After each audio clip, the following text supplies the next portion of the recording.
సాలూరులో సేవా స్ఫూర్తి చాటిన మీకై మేము వెల్ఫేర్ అసోసియేషన్ ఎండ తీవ్రతతో ఇబ్బందులు పడుతున్న ప్రజలకు బోసుబొమ్మ జంక్షన్ వద్ద మజ్జిగ చలివేంద్రం ఏర్పాటు చేశారు.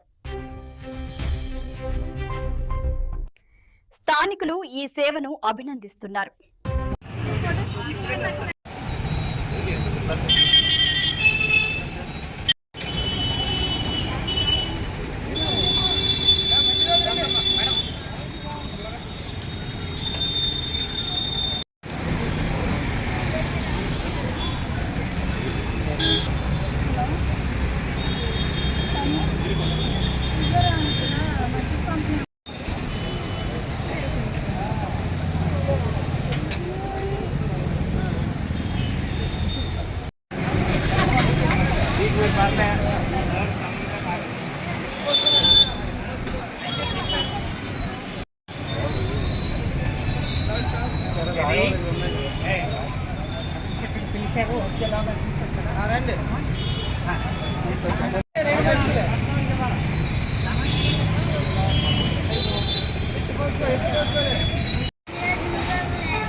Okay.